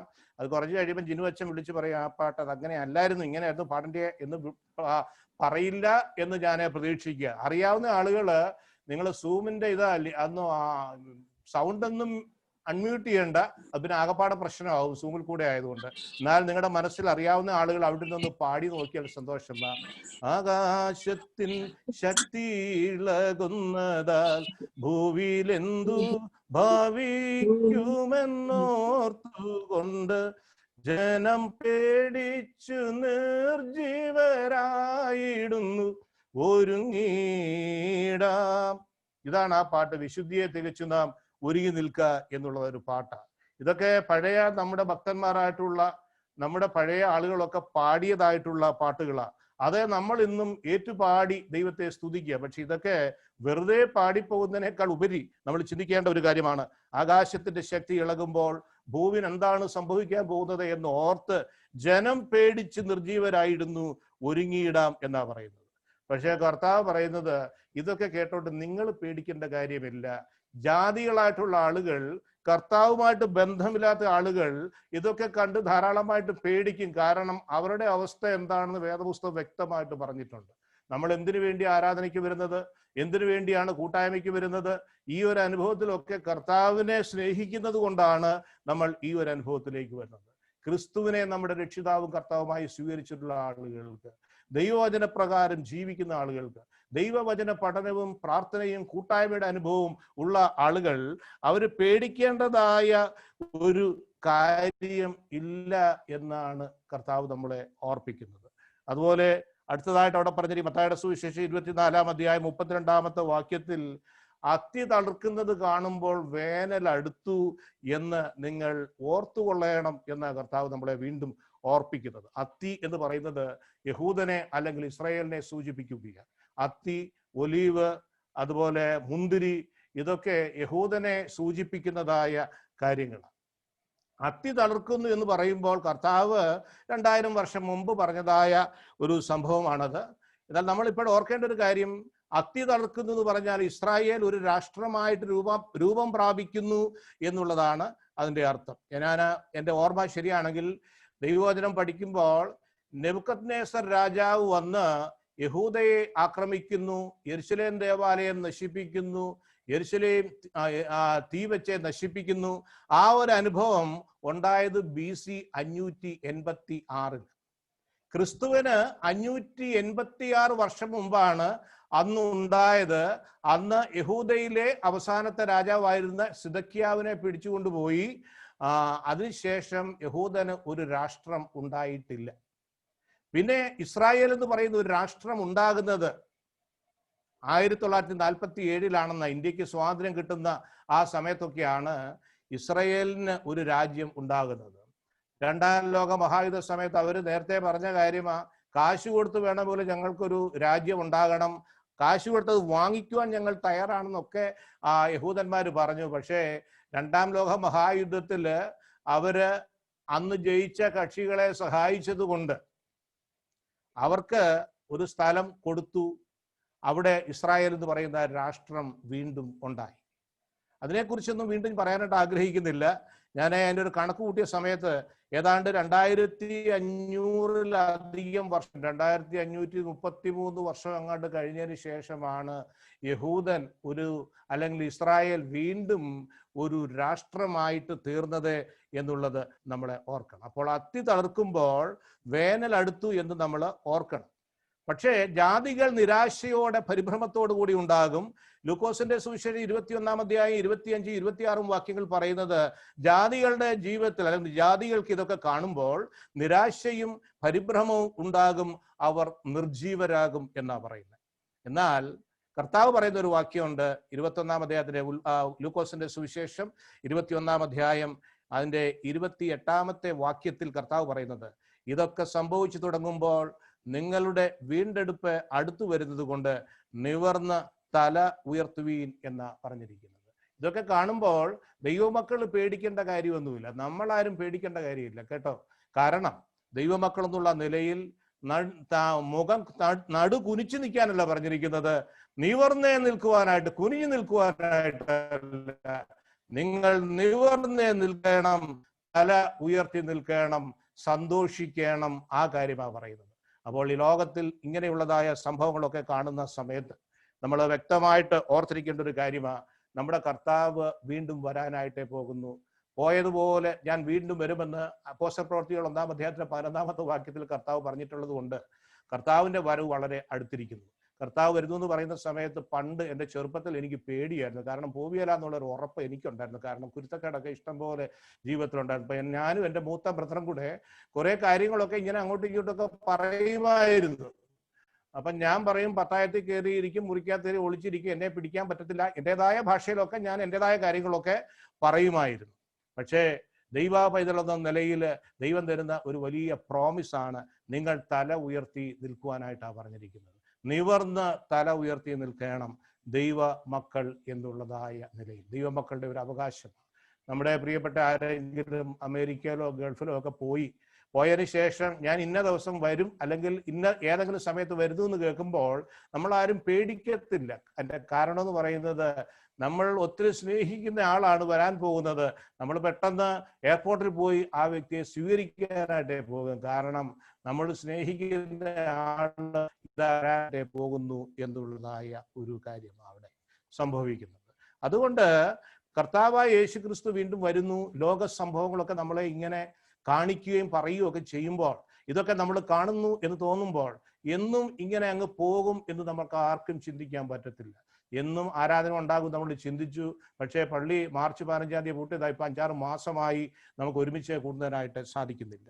1-2 വാക്യങ്ങളുടെ വായിച്ച് എൻ്റെ വാക്കുകളെ ഞാൻ അവസാനിപ്പിക്കാനായിട്ട് ആഗ്രഹിക്കുന്നു. പത്രോസിന്റെ 2-ാം ലേഖനം അതിൻ്റെ 3-ാം അധ്യായം 3 മുതൽ 18 വരെയുള്ളതായ വാക്യങ്ങൾ, അതിനകത്തെല്ലാം ഞാൻ വായിക്കാനായിട്ട് ശ്രമിക്കുന്നില്ല. എന്നാൽ അതിൻ്റെ 4-ാമത്തെ വാക്യത്തിൽ ചില ആളുകൾ ചോദിക്കുന്ന ഒരു ചോദ്യമുണ്ട്, അവന്റെ വരവിനെ കുറിച്ചുള്ള വാഗ്ദത്തം എവിടെ? Where is the promise of his coming? അതാണ് 4-ാമത്തെ വാക്യത്തില്. മലയാളത്തിൽ 3-ാമത്തെയോ 4-ാമത്തെയോ ആയിരിക്കാം. ഇംഗ്ലീഷ് ബൈബിളിലാണ് 4-ാമത്തെ വാക്യം. അവന്റെ വരവിനെ കുറിച്ചുള്ള വാഗ്ദത്തം എവിടെ എന്നാ ചോദിക്കുന്നത്. അത് ആരാ ചോദിക്കുന്നത്? Who is asking this kind of questions? ഇതുപോലെയുള്ള ചോദ്യങ്ങൾ ചോദിക്കുന്നത് ആരാ? അതിനെക്കുറിച്ച് 3-ാമത്തെ വാക്യത്തിൽ പറഞ്ഞിട്ടുണ്ട്, സ്വന്തം മോഹങ്ങൾ അനുസരിച്ച് നടക്കുന്ന പരിഹാസികൾ പരിഹാസത്തോടെ അന്ത്യകാലത്ത് വരുമെന്ന് ആദ്യം തന്നെ അറിഞ്ഞുകൊള്ളുവീൻ എന്ന് പറഞ്ഞാൽ, ഇങ്ങനെയുള്ള ചോദ്യങ്ങൾ ചോദിക്കുന്നത് പള്ളിയിൽ വരുന്ന ആളുകളല്ല, പക്ഷേ പരിഹാസികൾ, പരിഹസിക്കുന്ന ആളുകൾ. നമ്മുടെ കൂട്ടത്തിൽ അങ്ങനെ ആരെങ്കിലും ഉണ്ടെന്ന് ഞാൻ ചിന്തിക്കുന്നില്ല. എവിടെ പോയതാ ജെയിംസെ? പള്ളിയിൽ പോയാ? ഇപ്പോഴും പള്ളിയിൽ തന്നെയാണോ പോകുന്നത്? വേറെ ഒരു പരിപാടി ഇല്ലേ നിനക്ക്? ഞാൻ പ്രീ ഡിഗ്രിക്ക് പഠിക്കുന്ന സമയത്ത് എന്നെ പഠിപ്പിച്ച ഒരു അധ്യാപകനെ ഞാൻ പാലക്കാട് വെച്ച് കണ്ടു. അന്ന് ഞാൻ ക്യാമ്പസ് ക്രൂസൈഡിന്റെ ഒരു സ്റ്റാഫായിട്ട് തുടക്കത്തിൽ പാലക്കാട് വർക്ക് ചെയ്യുക. എന്നെ പഠിപ്പിച്ച സാറ് പാലക്കാട് കണ്ടപ്പോൾ ഞങ്ങൾക്ക് ഭയങ്കര സന്തോഷമായി. അദ്ദേഹം എന്നോട് ചോദിച്ചു, ജെയിംസേ ഇപ്പൊ എന്താ ചെയ്യുന്നേ? ഞാൻ പറഞ്ഞു, സാറേ ഞാനിപ്പം ക്യാമ്പസ് ക്രൂസൈഡ് എന്ന് പറഞ്ഞ ഒരു പ്രസ്ഥാനത്തിൽ പ്രവർത്തിച്ച് ഞാൻ സുവിശേഷ വേല ചെയ്യുക എന്നേ പറഞ്ഞു. അപ്പോൾ എൻ്റെ സാർ എന്നോട് പറഞ്ഞൊരു വാചകമുണ്ട്, നിന്റെ ജീവിതം നീ നശിപ്പിച്ച് കളഞ്ഞല്ലോടാ എന്ന് എന്നോട് പറഞ്ഞു. അതുപോലെ അഞ്ചൽ കോളേജിലാണ് ഞാൻ പഠിച്ചത്. കോളേജിൽ എൻ്റെ കൂടെ ഞങ്ങൾക്ക് ഇച്ചിരി രാഷ്ട്രീയമൊക്കെ ഉണ്ടായിരുന്നു. രാഷ്ട്രീയ പ്രവർത്തനത്തിൽ ഞങ്ങൾ എൻ്റെ കൂടെ ഒരുമിച്ച് പ്രവർത്തിച്ചിരുന്ന ഒരു സ്നേഹിതനുണ്ടായിരുന്നു. എന്നെ കണ്ടു കഴിഞ്ഞുകൊണ്ട്, ജെയിംസേ ഇപ്പൊ എന്താ ചെയ്യുന്നേ? ഞാൻ പറഞ്ഞു, ഇന്ന ഒരു പരിപാടിയാ എന്ന് എൻ്റെ സ്നേഹിതന്റെ പേര് പറഞ്ഞ് ഞാൻ പറഞ്ഞപ്പോഴവൻ പറഞ്ഞു, നിന്നെ കൊണ്ട് എനിക്ക് രാഷ്ട്രീയമായിട്ട് ഒത്തിരി പ്രതീക്ഷകളുള്ളവനായിരുന്നു നീയും നശിച്ചു പോയല്ലോടാ എന്നേ പറഞ്ഞു. കാരണം കർത്താവിനെ അറിഞ്ഞുകൂടാത്ത, കർത്താവിനെ സ്നേഹിക്കാത്ത ആളുകൾ ഇതെല്ലാം അവർ പരിഹാസത്തോടു കൂടി മാത്രമേ കാണുന്നുള്ളൂ. അവരെ മോക്കേഴ്സ് എന്നാ പറഞ്ഞത്. ഇതൊക്കെ ആരെങ്കിലും നമ്മളെ കളിയാക്കി, എന്താ ജോലി ജിനുവച്ച പണ്ട് ജിനു അച്ഛനല്ലായിരുന്നല്ലോ, അച്ഛനാവുന്നതിന് മുമ്പ് ചോദിക്കുമായിരിക്കും ഒരു പക്ഷേ എന്താ ജോലി എന്ന് ചോദിക്കുമ്പോൾ പറയുകയാണ്, ഞാനിപ്പോൾ അച്ഛനായി അല്ലെങ്കിൽ സെമിനാരി പഠിക്കുക എന്ന് പറഞ്ഞാൽ ജീവിതം നശിപ്പിച്ചല്ലോ എന്ന് ആരെങ്കിലും പറഞ്ഞിട്ടുണ്ടെങ്കിൽ, സുവിശേഷ വേലയ്ക്ക് ഇറങ്ങുമ്പോൾ ജീവിതം നശിപ്പിച്ചു പോയി എന്ന് പറയുന്നുണ്ടെങ്കിൽ അവരെയൊക്കെ പരിഹാസികളുടെ ഗണത്തിൽ നമുക്ക് പെടുത്താനായിട്ട് സാധിക്കും. ഞാൻ അതിനെക്കുറിച്ച് കൂടുതലായിട്ട് ഒന്നും വിശദീകരിക്കാൻ ആഗ്രഹിക്കുന്നില്ല. എന്നാൽ അതിന്റെ മൂന്നാമത്തെ വാക്ക്, mockers will come with their mocking, പരിഹാസികൾ അവരുടെ പരിഹാസവുമായിട്ട് വരും.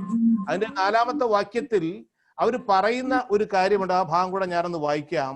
പിതാക്കന്മാർ നിദ്ര കൊണ്ട ശേഷം സകലതും സൃഷ്ടിയുടെ ആരംഭത്തിൽ ഇരുന്നത് പോലെ തന്നെ ഇരിക്കുന്നു എന്നേ പറയുന്നു. എന്ന് പറഞ്ഞാൽ ആകാശവും ഭൂമിയും ദൈവം ഉണ്ടാക്കിയ ആ സൃഷ്ടിയുടെ ആരംഭത്തിൽ എങ്ങനെ ഇരിക്കുന്നോ അതുപോലെ തന്നെയാണ് ഇപ്പോഴും ഈ ഭൂമി ഇരിക്കുന്നത് എന്ന് പറഞ്ഞിട്ടുണ്ട്. വേറെ ഞാൻ എവിടേക്ക് വായിച്ചതായിട്ട് ഓർക്കുന്നുണ്ട്, ഈ നോഹയുടെ കാലത്ത് ജലപ്രളയത്തിന് മുമ്പ് ഭൂമിയുടെ ഷേപ്പ് ഇതല്ലായിരുന്നു എന്ന് ആരാ പറയുന്നുണ്ട്. ഞാനല്ല, സയൻസുകാരൊക്കെയാണ് പറയുന്നത്. എനിക്ക് സയൻസിനെ കുറിച്ച് വലിയ വിവരമൊന്നും ഇല്ലാത്തതുകൊണ്ട് ആധികാരികമായിട്ട് അതിനെക്കുറിച്ച് പറയാൻ അറിയുന്നില്ല. എന്നാൽ ഭൂമിയുടെ ഷേപ്പ് അതല്ല. എന്നാൽ വെളിപ്പാട് പുസ്തകം പഠിക്കുന്ന സമയത്ത് കർത്താവ് പറഞ്ഞിട്ടുണ്ട്, കർത്താവിന്റെ പുതിയ ആകാശം പുതിയ ഭൂമിയൊക്കെ ഉണ്ടാകുന്ന സമയത്ത് സമുദ്രം കാണത്തില്ല എന്ന് പറയുന്നുണ്ട്. അപ്പോൾ ഇന്ന് കാണുന്ന ഭൂമിയുടെ ഷേപ്പ് ഇതും ആയിരിക്കത്തില്ല, വേറൊരു ഷേപ്പിലേക്ക് വരും. അപ്പോൾ എന്നും ഭൂമി ഇതുപോലെ തന്നെ ഇരിക്കും എന്നേ പറയുന്നുണ്ട്. എന്നാൽ ദൈവത്തിന്റെ വചനം പഠിക്കുന്ന സമയത്ത് 6ാമത്തെ വാക്യം, 2 പത്രോസ് 3-ാം അധ്യായത്തിന്റെ 6ാമത്തെ വാക്യത്തില് ഈ ഭൂമി ഉണ്ടായത് വെള്ളത്താലും ഇങ്ങനെ അത് പറഞ്ഞിരിക്കുന്നത്, ഭൂമി വെള്ളത്തിൽ നിന്നും വെള്ളത്താലും ഉളവായി. വെള്ളത്തിൽ നിന്നാണ് ഇത് ഉളവായത്, വെള്ളത്താൽ ഉളവായി. എന്നാൽ നമുക്ക് എല്ലാവർക്കും അറിയാം, ദൈവമുണ്ടാക്കിയതായ ഭൂമി വെള്ളത്താൽ തന്നെ നശിച്ചുപോയി. നോഹയുടെ കാലത്ത് നോഹ വന്നുപോയി ഇങ്ങനെ പ്രസംഗിച്ചു. മഴ പെയ്യാത്ത ഒരു കാലഘട്ടമായിരുന്നു, അന്ന് വരെ ഭൂമിയിൽ മഴ പെയ്തിട്ടില്ല. ആ നോഹ പ്രസംഗിക്കുകയാണ്, ജലപ്രളയത്താൽ ഈ ലോകം നശിച്ചു പോകുന്നു എന്ന് വന്ന് പ്രസംഗിച്ചപ്പോൾ ആളുകൾ നോഹയെ പരിഹസിച്ചു. ഇവൻ എന്ത് വിഡ്ഢിത്തരമാ, മഴയെന്ന് പറഞ്ഞ ഒരു സാധനം എന്ന് പറഞ്ഞാൽ എന്താണെന്ന് പോലും അറിയാത്ത ഒരു കാലത്ത് മഴയാൽ ഭൂമി നശിക്കുമെന്ന് പറയുമ്പോൾ മോശയെ നോഹയെ പരിഹസിച്ചിട്ടുള്ളതായ ആളുകൾ, അന്നത്തെ ആളുകളെ കുറിച്ചൊക്കെ പറയുന്നുണ്ട്. പിന്നെ താഴോട്ട് പറയുന്നത്, ഈ സൃഷ്ടിയെക്കുറിച്ച് പറയുമ്പോൾ നമുക്ക് എല്ലാവർക്കും അറിയാം, ഉൽപ്പത്തി പുസ്തകം 1-ാം അധ്യായം 1-ാമത്തെ വാക്യത്തിൽ പറഞ്ഞിരിക്കുന്നത്, ആദിയിൽ ദൈവം ആകാശവും ഭൂമിയും സൃഷ്ടിച്ചു എന്നാണ് പറഞ്ഞത്. എന്നാൽ യോഹന്നാന്റെ സുവിശേഷം 1-ാം അധ്യായം 1-ാം വാക്യത്തിലേക്ക് വരുന്ന സമയത്ത്, ആദിയിൽ വചനം ഉണ്ടായിരുന്നു, വചനം ദൈവത്തോടു കൂടെ ആയിരുന്നു, വചനം ദൈവമായിരുന്നു എന്ന് പറയുന്നുണ്ട്. അതിന് 14-ാമത്തെ വാക്യത്തിൽ പറയുമ്പോൾ, വചനം ജഡമായി തീർന്നു, കൃപയും സത്യവും നിറഞ്ഞവനായി നിങ്ങളുടെ ഇടയിൽ പാർത്തു. നമുക്കറിയാം, ജഡമായി തീർന്ന വചനം എന്ന് പറയുന്നത് കർത്താവായ യേശു ക്രിസ്തു. ആദിയിൽ വചനം ഉണ്ടായിരുന്നു എന്ന് പറയുമ്പോൾ ആദി മുതലേ ക്രിസ്തു ഉണ്ടായിരുന്നു. വചനം ദൈവത്തോടു കൂടെ ആയിരുന്നു എന്ന് പറഞ്ഞാൽ ക്രിസ്തു ദൈവത്തോടു കൂടെ ആയിരുന്നു. വചനം ദൈവമായിരുന്നു എന്ന് പറഞ്ഞാൽ ക്രിസ്തു ദൈവമായിരുന്നു. ഇന്ന് ക്രിസ്തുവിന്റെ ദൈവത്വത്തെ അംഗീകരിക്കാൻ പ്രയാസമുള്ള പല ആളുകളും അവിടെ ഇവിടെയൊക്കെ വന്ന് കയറുന്നുണ്ട്. Be very careful. യേശു ദൈവത്തിന്റെ പുത്രൻ അല്ലെന്ന് നമ്മളാരും പറഞ്ഞില്ല. ഈ ദൈവത്തിന്റെ പുത്രൻ പിതാവ് പുത്ര പരിശുദ്ധാത്മാവാം ത്രിയേക ദൈവം എന്നാ പറഞ്ഞത്. നമ്മൾ ആരാധനയ്ക്ക് വരുന്ന സമയത്ത് അച്ഛന്മാരൊക്കെ പറയുന്ന ഒരു വാക്യമുണ്ടല്ലോ, ആദ്യത്തെ വാചകം ആരാധനയ്ക്ക് പറയുന്ന ആദ്യമാ, പിതാവിനും പുത്രനും പരിശുദ്ധാത്മാവിനും മഹത്വം ഉണ്ടാകട്ടെ. അപ്പൊ നമ്മളൊക്കെ ഏറ്റു പറയുന്ന ഒരു കാര്യമുണ്ട്. എത്ര പേരത് അറിഞ്ഞുകൊണ്ടാ പറയുന്നതെന്ന് അറിയത്തില്ല. ആദ്യം മുതൽ എന്നേക്കും അപ്രകാരം തന്നെ, ആമീൻ, ഫ്രം ദ ബിഗിനിങ് ഇറ്റ്സെൽഫ് പിതാവും പുത്രനും പരിശുദ്ധാത്മാവും ഉണ്ടായിരുന്നു. അത് അങ്ങനെ തന്നെ ആയിരുന്നു. ഇപ്പോഴുണ്ടായ ഒരു പുതിയ സാധനമല്ല, തുടക്കത്തിൽ തന്നെ അതുണ്ടായിരുന്നു. അപ്പോൾ സൃഷ്ടിയുടെ ആരംഭത്തിൽ തന്നെ, സൃഷ്ടിക്കുമ്പോൾ തന്നെ പിതാവും പുത്രനും പരിശുദ്ധാത്മാവിന്റെയും പ്രവർത്തനം ദൈവവചനം പഠിക്കുന്ന സമയത്ത് നമുക്ക് കാണാനായിട്ട് സാധിക്കുന്നുണ്ട്. അതുപോലെ തുടർന്ന് വരുമ്പോൾ അതിന്റെ 5-ാമത്തെ വാക്യത്തിൽ, വെള്ളത്തിൽ നിന്നും വെള്ളത്താലും ഭൂമി ഉളവായി, അന്ന് ലോകം ജലപ്രളയത്താൽ മുങ്ങി നശിച്ചു എന്ന് 6-ാമത്തെ വാക്യത്തിൽ പറയുന്നു. പിന്നെ അതിന്റെ 10-ാമത്തെ വാക്യം വായിക്കുമ്പോൾ, ഇപ്പോഴത്തെ ആകാശവും ഭൂമിയും തീക്കായി സൂക്ഷിച്ചിരിക്കുന്നു എന്നാ പറയുന്നത്. ഇതൊക്കെ കേൾക്കുമ്പോൾ നമ്മൾ പറയും, ഇവിടുത്തെ ഈ മോക്കേഴ്സ് പറയുന്നത് എന്താണെന്ന് അറിയാമോ? മില്യൻസ് ഓഫ് ഇയേഴ്സ്, ലക്ഷക്കണക്കിന് വർഷങ്ങൾ ഈ ഭൂമി ഇങ്ങനെ നിൽക്കും എന്ന് പരിഹാസികൾ പറയുമ്പോൾ, സയന്റിസ്റ്റുകൾ പറയുമ്പോൾ, ദൈവത്തിന്റെ വചനം നമ്മളോട് പറയുന്ന ഒരു കാര്യമുണ്ട്, ഇത് തീക്കായിട്ട് സൂക്ഷിച്ചു വെച്ചിരിക്കുന്നത്. എപ്പോഴാ പോകുന്നതെന്നൊന്നും അറിയത്തില്ല. ദൈവവചനം പഠിക്കുന്ന സമയത്ത് ഈ ഉൽപ്പത്തി 2 പത്രോസിൽ തന്നെ പറയുന്നുണ്ട്, മൂലപദാർത്ഥങ്ങൾ കത്തി എഴിയും, ഇതെല്ലാം തീയിൽ വെന്തുപോകും എന്നൊക്കെ പറയുന്നുണ്ട്. അപ്പോൾ എന്നും ഇതേ അവസ്ഥയിൽ തന്നെ ഇരിക്കാം എന്ന് നമ്മളൊന്നും ഓർക്കേണ്ട ഒരു കാര്യമില്ല. പക്ഷെ ഇതൊക്കെ എന്താ സംഭവിക്കുന്നതെന്ന് ചോദിച്ചു കഴിഞ്ഞാൽ അതിന്റെ 7-ാമത്തെ വാക്യം 12-ാമത്തെ വാക്യമൊക്കെ വായിക്കുന്ന സമയത്ത് ന്യായവിധിയും ഭക്തികെട്ട മനുഷ്യരുടെ നാശവും സംഭവിക്കുവാനുള്ള ദിവസത്തിനായി കാത്തെ സൂക്ഷിച്ചിരിക്കുന്നു. എപ്പോഴാ തീക്കായിട്ട് സൂക്ഷിച്ചിരിക്കുന്നു എന്ന് പറയുന്നതിന് ശേഷം എന്നാണെന്ന് ചോദിച്ചു കഴിഞ്ഞാൽ ന്യായവിധി നാളിൽ ഭക്തികെട്ട മനുഷ്യരുടെ നാശം സംഭവിക്കുവാനുള്ള ദിവസത്തിനായി കാത്തെ സൂക്ഷിച്ച് വെച്ചിരിക്കുക. ഒരു വാക്യം കൂടെ വായിച്ച് ഞാൻ അവസാനിപ്പിക്കാനായിട്ട് ആഗ്രഹിക്കുക. എന്തുകൊണ്ടാണ് കർത്താവ് ഈ ഡിലേ ചെയ്യിക്കുന്നത് തൻ്റെ വരവ്? 3-ാം അധ്യായത്തിന്റെ 9-ാമത്തെ വാക്യം 2 പത്രോസ് 3:9 പറയുന്നത്, ആരും നശിച്ചു പോകാതെ എല്ലാവരും മാനസാന്തരപ്പെടുവാൻ അവൻ ഇച്ഛിച്ച് നിങ്ങളോട് ദീർഘക്ഷമ കാണിക്കുന്നതേ ഉള്ളൂ. ആരും നശിച്ചു പോകുവാൻ ദൈവം ആഗ്രഹിക്കുന്നില്ല. എല്ലാവരും മാനസാന്തരപ്പെട്ട് വരുവാനായിട്ട് ദീർഘക്ഷമ കർത്താവ് കാണിക്കുകയാണ്. 8-ാമത്തെ വാക്യം വായിക്കുമ്പോൾ ഞാൻ ആ ഭാഗം ഇപ്പോൾ എടുത്ത് വിശദീകരിക്കാൻ ആഗ്രഹിക്കുന്നില്ല. അതുപോലെ കള്ളനെ പോലെ വരുന്നു. ഏത് സമയത്താ വരുന്നത് ചോദിച്ചാൽ നമുക്ക് പറയാനായിട്ട് പറ്റത്തില്ല. നിങ്ങളുടെ കർത്താവ് ഏത് ദിവസത്തിൽ വരുന്നു എന്ന് നിങ്ങൾ അറിയാതെ ഇരിക്കുന്നതിനാൽ ഉണർന്നിരിക്കുവീൻ എന്ന് മത്തായിയുടെ സുവിശേഷം 24:42 പറയുന്നുണ്ട്. 43-ാമത്തെ വാക്യത്തിൽ പറയുന്നത്, കള്ളൻ വരുന്ന യാമം വീട്ടുടയവൻ അറിയുന്നില്ല, അറിയുമായിരുന്നു എങ്കിൽ അവൻ ഉണർന്നിരിക്കുമായിരുന്നു. അതുപോലെ 44-ാമത്തെ വാക്യത്തിൽ പറയുന്നത്, നിങ്ങൾ നനയ്ക്കാത്ത നാഴികയിൽ മനുഷ്യപുത്രൻ വരുന്നത് കൊണ്ട് നിങ്ങളും ഒരുങ്ങിയിരിക്കുകയും. അതുപോലെ 15-ാമത്തെ വാക്യത്തിൽ 2 പത്രോസ് 3:18 15-ാമത്തെ വാക്യത്തിൽ പറയുന്നതാണ്, നമ്മുടെ കർത്താവിന്റെ ദീർഘക്ഷമയെ രക്ഷ എന്നെ കരുതിക്കൊള്ളുകയും. എന്നെ കേൾക്കുന്ന പ്രിയ ദൈവമക്കളെ, ഞാൻ എൻ്റെ വാക്കുകളെ ഇവിടെ അവസാനിപ്പിക്കാനായിട്ട് പോവുകയാണ്. ലോക സംഭവങ്ങളൊക്കെ കാണുമ്പോൾ നമ്മൾ വിചാരിക്കും എന്നും ഇതുപോലെ പോകും എന്ന് പറയാനായിട്ട് സാധിക്കത്തില്ല.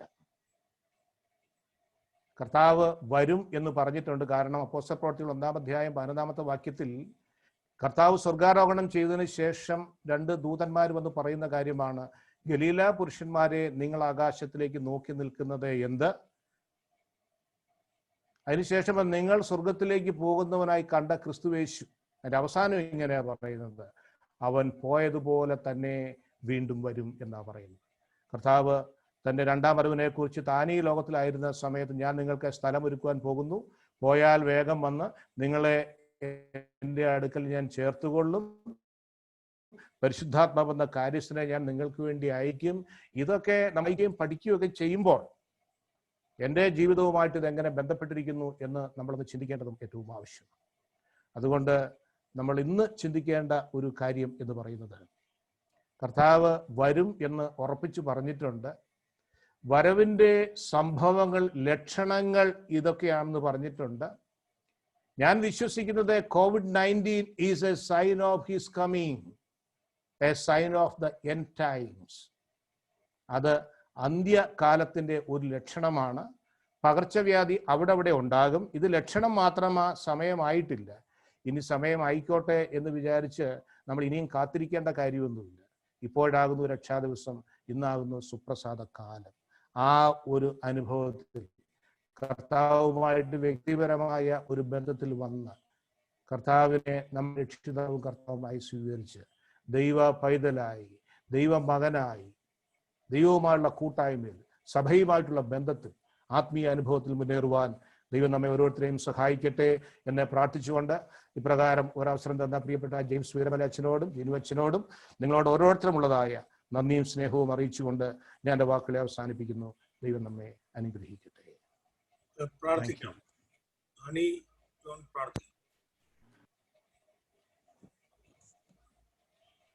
അൺമ്യൂട്ട് ചെയ്യണേ.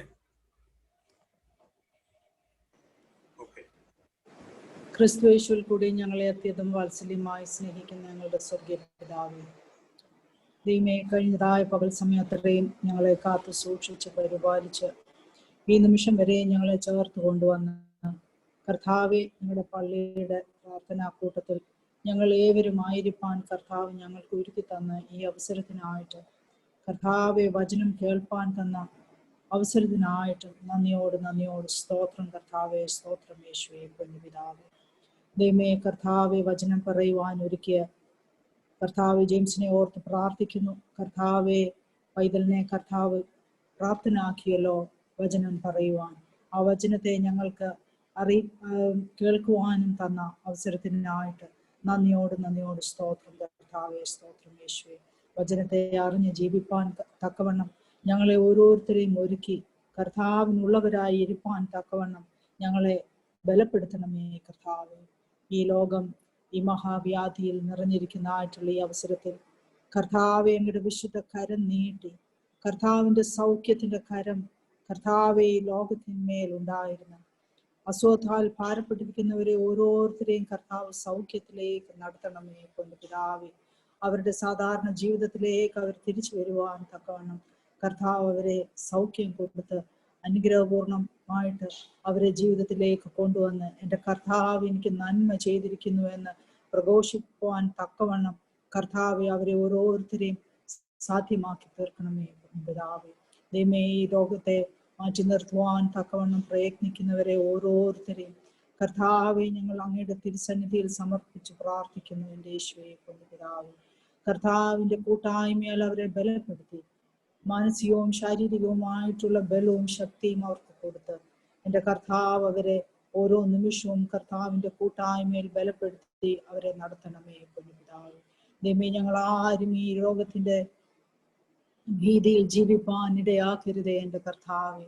ഈ ലോകത്തിന്റെ മുഖത്ത് നിന്നും ഈ അസുഖത്തെ മാറ്റപ്പെടണമേ എൻ്റെ കർത്താവേ. യേശുവേ, ഞങ്ങൾ കേണപേക്ഷിക്കുന്നു കർത്താവെ, കൈക്കൊള്ളണമേ പൊന്നുപിതാവേ. എൻ്റെ ദൈവമേ, പൊന്നുപിതാവേ, ഈ പ്രാർത്ഥനാ കൂട്ടത്തിലായിരിക്കുന്നതും കർത്താവെ വരുവാൻ ഒക്കാത്തതായിട്ടുള്ള ആൾക്കാരുമുണ്ടല്ലോ എൻ്റെ യേശുവേ. കർത്താവെ, അവരെ ഓരോരുത്തരെയും കർത്താവിന്റെ തിരുസന്നിധിയിൽ സമർപ്പിച്ച് പ്രാർത്ഥിക്കുന്നു എൻ്റെ കർത്താവെ. കുടുംബമായിട്ട് അവരേവരെയും കർത്താവിന്റെ തിരുസന്നിധിയിൽ സമർപ്പിക്കുന്നു. ദൈവികമായും അനുഗ്രഹപൂർണമായിട്ടും അവർ നയിപ്പാൻ തക്കവണ്ണം കർത്താവ് അവരെ ഓരോരുത്തരെയും ബലപ്പെടുത്തണമേ കർത്താവെ. യേശുവേ, എൻ്റെ പൊൻപിതാവെ, ഞങ്ങൾക്ക് ഉള്ള ഞങ്ങളുടെ 2 അച്ഛന്മാരെയും അവരുടെ കുടുംബങ്ങളെയും കർത്താവിന്റെ തിരുസന്നിധിയിൽ സമർപ്പിച്ച് പ്രാർത്ഥിക്കുന്നു കർത്താവ്.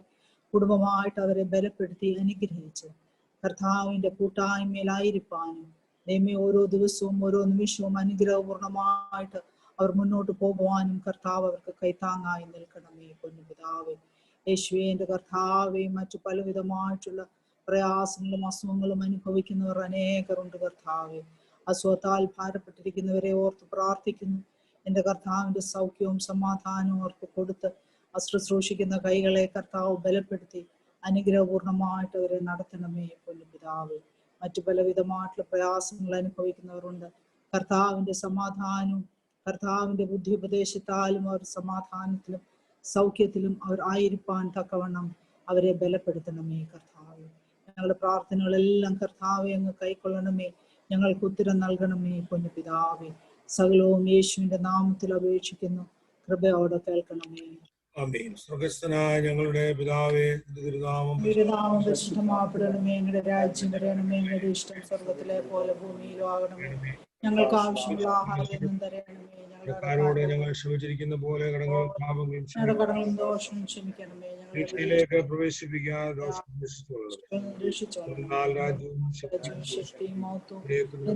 നിനക്കുള്ളതാകുന്നു.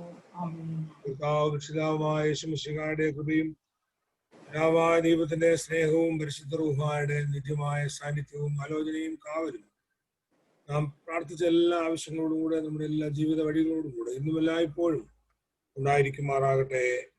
ആമേൻ. പ്രിയപ്പെട്ട ജെയിംസിനോടുള്ള നന്ദി അറിയിക്കുന്നു. ഒരു കാര്യം എല്ലാവരുടെയും ഓർമ്മയ്ക്ക് വേണ്ടി ശ്രദ്ധയ്ക്ക് വേണ്ടി പറയട്ടെ. നമ്മുടെ ശാലേം ടോക്സിന്റെ ഇപ്പോൾ ഈ മാസം നടന്നുകൊണ്ടിരിക്കുന്ന ടോക്സിന്റെ രണ്ടാമത്തെ അല്ലെങ്കിൽ അവസാനത്തെ ടോക്സ് ഈ വെള്ളിയാഴ്ചയാണ്. വെള്ളിയാഴ്ച വൈകിട്ട് 7 മണിക്ക് നടക്കുന്ന ടോക്സ്